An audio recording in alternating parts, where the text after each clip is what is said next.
I'm Sammy McQuaid. I'm the pharmacy manager at Medical Park Pharmacy, and this is Pharmacy and Fall Prevention. So why are medications a concern when dealing with fall prevention? Medications are among the most common risk factors that lead to falls in elderly patients. Medications are typically one of the easiest risk factors to change when it comes to fall prevention. Medication-based risk factors can oftentimes be overlooked when looking to start a patient on a new medication risk factors. There are three medications categories that can reduce and decrease risk falls. 1, medications that affect the brain. 2, medications that affect your blood pressure. And 3, medications used to lower your blood sugar. Medications that affect your brain. These types of medications are broken down into several categories and all increase the likelihood of falls. The first are the psychoactives. These medications affect the brain function and tend to cause sedation or drowsiness. They often cause or worsen confusion, especially in patients with memory problems or dementia. Most medications in this class are listed in a group of medications known as the Behr's criteria. This is a list of medications that should be avoided in older adults. I often see a lot of patients come to the pharmacy, and a lot of medications are in this class. When it comes to me as a pharmacist, I have to override these medications. Most of the patients that are on these, I typically have to go in and either call the doctor to let them know that, hey, doc, this patient shouldn't be on these medications. A lot of times they've been on it for a long time, so I go ahead and override the medication. Or a lot of times the doc didn't realize that the patient shouldn't be on it. So I'm doing you a favor by doing this. Or sometimes you didn't know that you shouldn't be on it. So it's a lot of medications that you shouldn't be on that you didn't know you shouldn't be on. So it's really something that we should be alert, that you didn't know that you shouldn't be on, but sometimes it's a benefit versus risk factor. But it is something to be worrisome of, and something that we do that you didn't know we do. So a lot of these meds we'll be talking about later on. So benzodiazepine, big word, but we'll find out about it. These medications are often prescribed to help people sleep or to help with anxiety. Clinical research has found that this class of medications is associated with an increased risk of falls, mainly because they cause lethargy, dizziness, or delayed reaction time and blurred vision. Patients are often prescribed these medications for years, even though the effectiveness only lasts for a few weeks.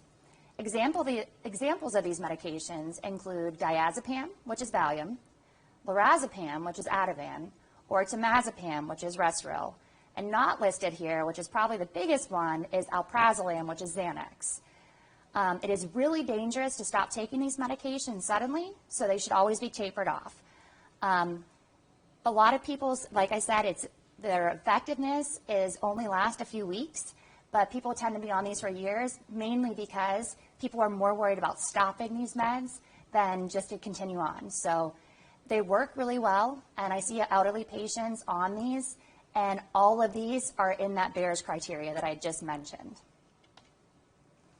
Non-benzodiazepine sedatives. These medications are prescribed to help treat insomnia or sleep difficulties. These medications are associated with fall risk due to the fact that they can impair balance and thinking.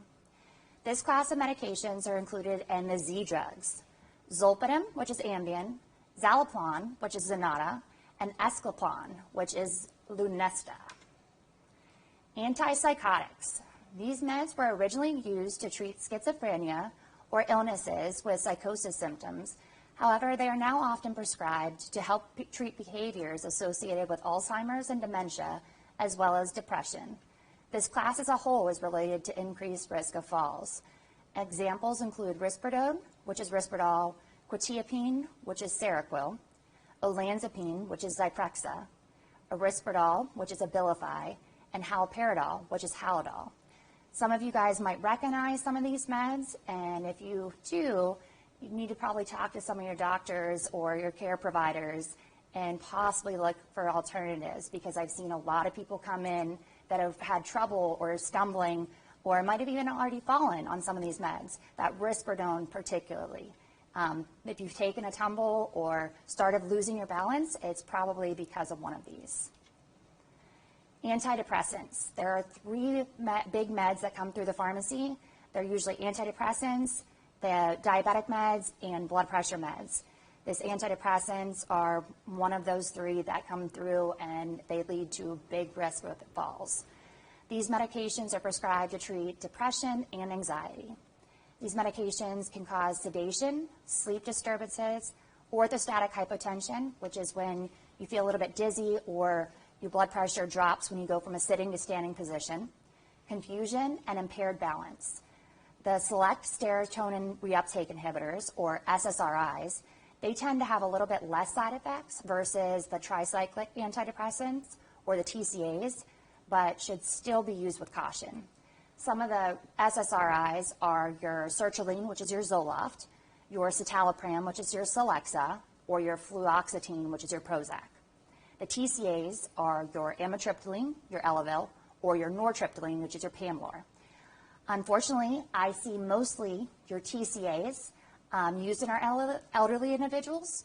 I'm not sure if it was just the first thing that you guys were put on or the first thing that the doc saw.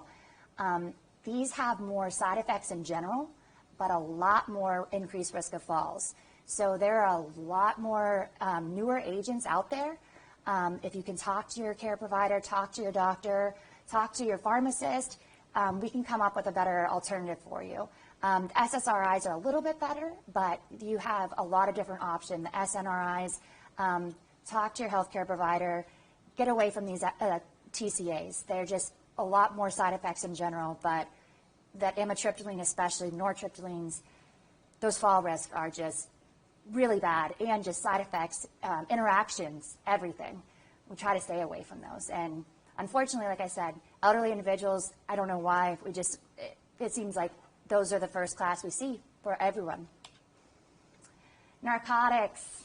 We get a bad vibe all the way around, guys. We've got the opioid epidemic, everything, and they increase risk of falls. They're used for the treatment of pain, great for that, pain control. They include the codeine, the hydrocodone, morphine, fentanyl, oxycodone. They cause lethargy, dizziness, hypotension, bradycardia. They can increase risk of falls and fractures in older adults, which is great, after a knee surgery or hip replacement. They're going to also increase your risk of fall. Great for short-term use. Use the lowest dose possible, shortest amount of time.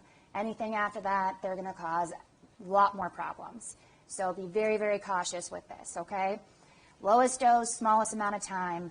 Otherwise, you're going to run into a lot bigger problems in the long run. Okay, your anticholinergics. This group includes most of the over-the-counter sleep aids and many prescription meds. Anticholinergics are from a variety of different meds, and some are stronger than others. Examples of the sedating antihistamines include Benadryl, which is what you would take if you have an allergic reaction or a bee sting. The PM versions of meds like Tylenol PM. You have meds for overactive bladder, the Ditropen or Detrol. Meds for nausea. You've got your Anavert or your Phenergan. If you've ever had a stomach bug or something, they might have given you Phenergan, or if you've gone on a cruise, you might have taken that Anavert. Muscle relaxants, Flexeril. Medications with strong anticholinergics properties should be avoided cautiously and used very, very sparingly in elderly adults. They tend to have a reverse side effects, and they tend to have a rebound effect. So what you think might be helping you is actually going to have the reverse side effects, and it tends to make it worse, and it causes constipation, which is something we really try to avoid, especially in our adult population. Okay. Like I said before, the three biggest classes of meds we see in the pharmacy was the blood pressure, diabetes medications, and blood pressure medications, diabetes meds, and antidepressants. We're into blood pressure. With blood pressure meds, it lowers your blood pressure. It is going to increase your risk of falls. So we're into blood pressure meds. The most obvious group of medications that affect your blood pressure are your antihypertensives. So your diuretics. This includes your Lasix, your Bumex, metolazone, hydrochlorothiazide. Some of the side effects here, you've got decreased potassium, your gout, increased blood sugar. Your beta blockers, you've got Toprol, Lopressor, Corguard, Beta Pace. Side effects with this, which is depression, which seems like a weird one. People don't realize that. They start taking this, their blood pressure is great, but then they start feeling the blues. That's why. It's an unknown side effect of that, but it causes that. Fatigue, slow heartbeat. It's great. That's one of the good side effects of the Toprol, is that you have a fast heartbeat that does slow it down. Your ACE inhibitors, you've got the Altase, Vasotec, Acupril.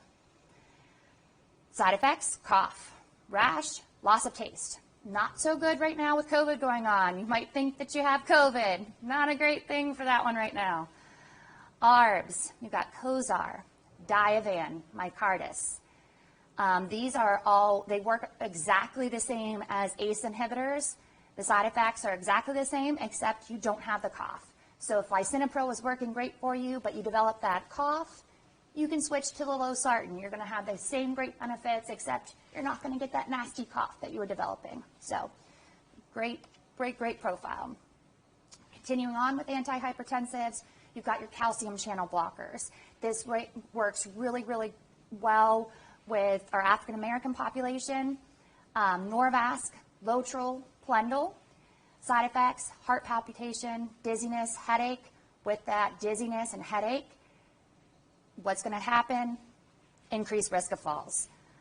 Alpha blockers, Minipress, Cardura, fast heart rate, dizziness, orthostatic hypotension. Again, risk of falls. All right, vasodilators, hydralazine, minoxidil. Side effects, headache, heart palpitation, and swelling. So typically when you see that hydralazine, typically you see it paired with one of the diuretics, because you're going to get that swelling in your feet. So that's typically, it's a twofer. You have to end up adding a diuretic on there, so you'll see it with Lasix or you'll see it with a hydrochlorothiazide. I don't like to see people on these ones because then you have to add more and more meds on. It's great for the pharma companies because you're adding more meds, but I don't like to see it as a pharmacist. I like to get minimal drugs on there. All right, meds that can affect the blood pressure. Some medications that affect blood pressure actually aren't used for people for this actual purpose. The alpha blockers. These meds are actually used for people with benign prostatic hypertrophy, or BPH. This is your Flomax, your Hytrin, or your Cardura. This is for your prostate. As we get older, this is typically used for men, obviously. These medications tend to lead to an increased risk of falls and fractures in elderly men.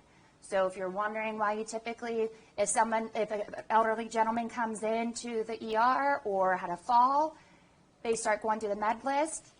If Flomax is on there, Cardura is on there, ER doc starts running through, okay, we see it.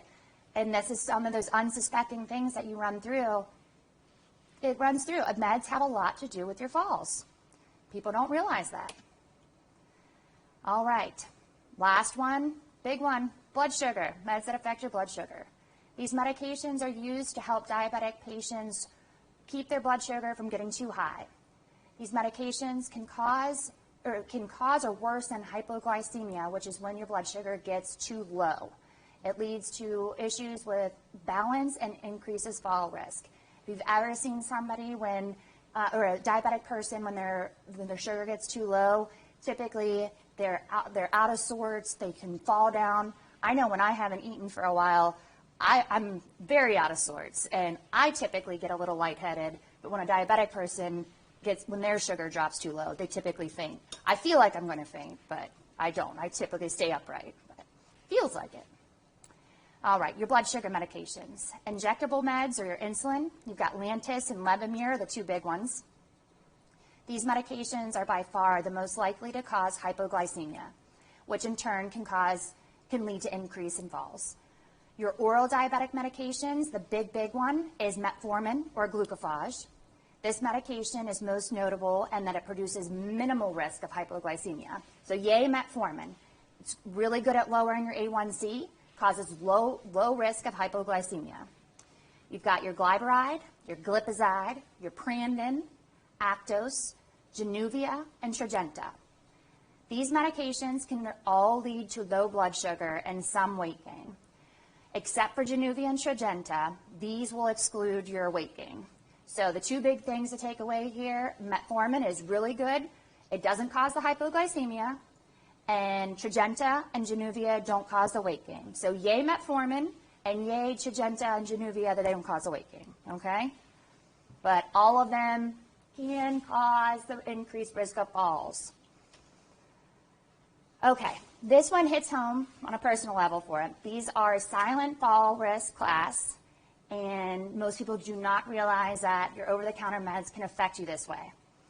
NSAIDs, these are non-steroidal anti-inflammatories. These meds are the most widely used over-the-counter meds. They treat arthritis, pain, and inflammation. These meds include ibuprofen, which are Motrin, naproxen, which is your Aleve, and aspirin. This group of medications can cause dizziness and lethargy. I'm sure most people had no idea. 95% of patients taking these medications are 65 and older. 95% are 65 and older. This leads to a 10-fold increase in the risk of falls in the population versus patients not taking NSAIDs. So, personal story on this. My dad had COVID back in October. He was in pretty bad shape with this.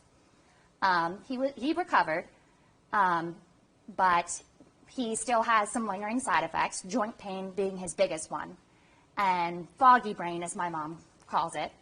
So between his joint pain and foggy brain, he is taking his Aleve every day.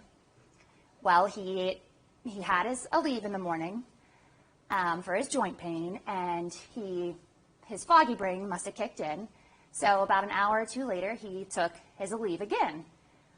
Well, I get a call from my mom, and he had fallen.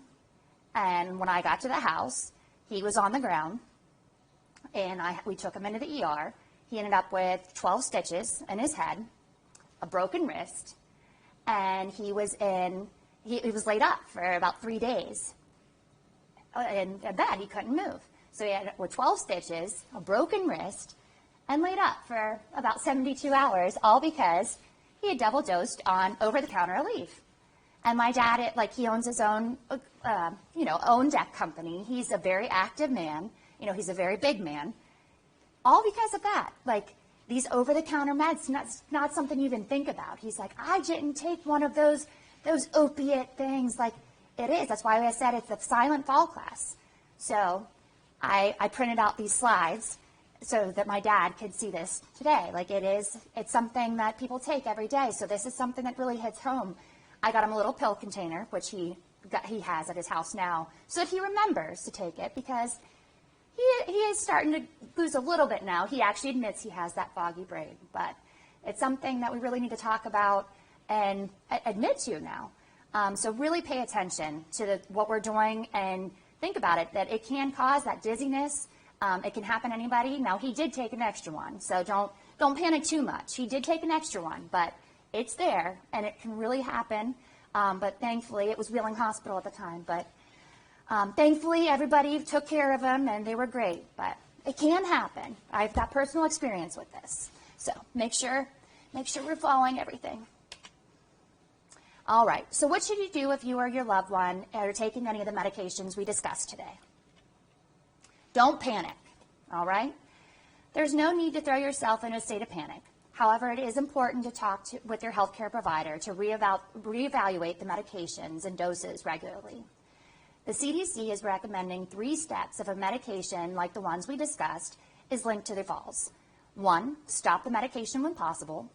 2, switch to a safer alternative. 3, reduce the medications to the lowest effective dose. Questions to ask your healthcare provider. What is the medication being used to treat? And are there other options? What are the benefits of taking this medication versus the risk of stopping the medication? Is a lower dose of this medication an option? If you have any concerns or questions about your medication, please don't be afraid to speak up. We want to work with you and your healthcare team to keep you as safe and healthy as possible. Thank you.